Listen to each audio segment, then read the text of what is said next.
The toxic air in the fissures, now called the Grey, has gotten worse as industry in the area has ramped up.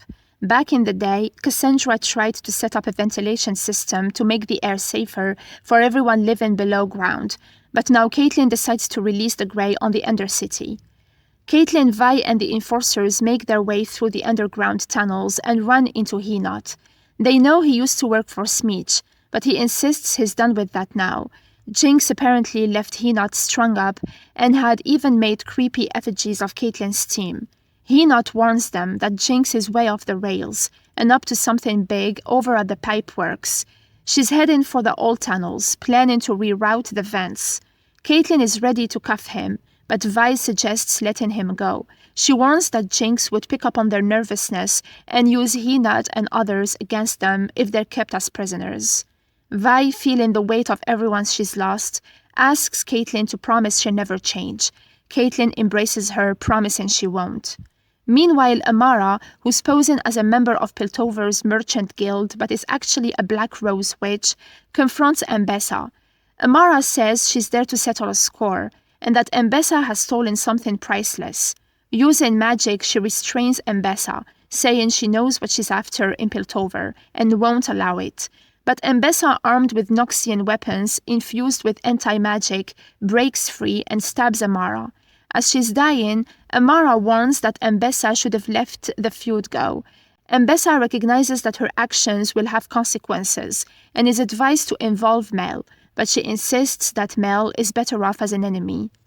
Ambessa visits Salo and pushes him to rally every powerful family in Piltover. She also fills him in on what happened with Amara. On Mel's side, she's recruited Lest to spy on Ambessa, her mother. Mel warns Lest that if Ambessa gets her way, the whole city will suffer. Lest is the only one who can stop her.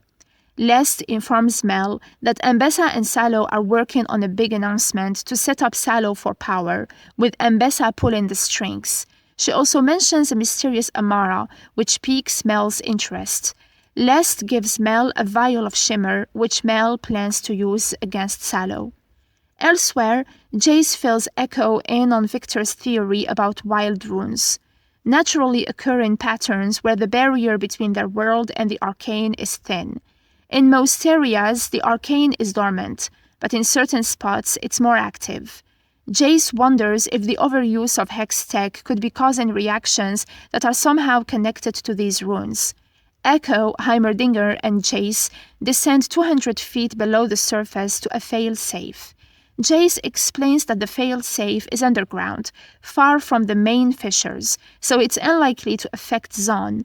But Echo points out that the same utility ducts control their water and ventilation, which might explain how it's impacting the tree they've seen affected by these wild runes.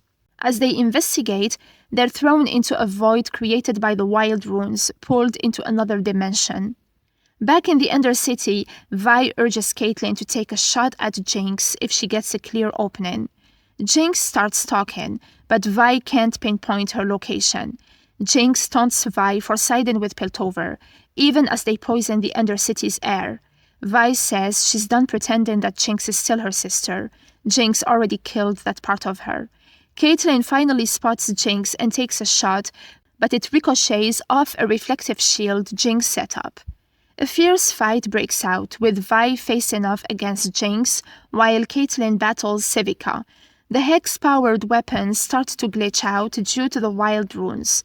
Vi finally overpowers Jinx and is ready to finish things, but a young girl named Isha jumps in to protect Jinx and holds Vi at gunpoint.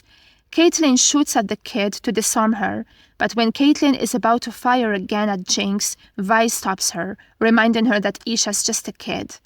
Civica activates a switch, releasing the Grey mixed with Jinx's signature-colored smoke into Piltover, creating a cover for them to escape with Jinx and Isha. Afterward, Caitlyn is furious with Vi for stopping her from killing Jinx. Vi argues that there was a kid involved and questions what's wrong with Caitlyn. Caitlyn snaps back, realizing that Vi's loyalty to Jinx is deeper than she thought, then storms off, leaving Vi heartbroken. Meanwhile, the Black Rose witches reappear and take down both Mel and Elora. Salo and Ambessa meet with the city's influential families. Ambessa explains that she was attacked by Zonite assassins who killed their merchant Amara. She urges the families to declare martial law and appoint a temporary leader to guide them through this crisis. She nominates Caitlyn, Shock, and Sallow. It turns out Ambessa orchestrated the memorial attack, sending Rennie and her Shimmer-enhanced crew to stir up chaos among the topsiders. She then took them out herself, creating the perfect scene to make herself look indispensable. The episode closes with a menacing growl from the shadows, revealing Warwick, a terrifying creature crafted by Zon's alchemist, Singed.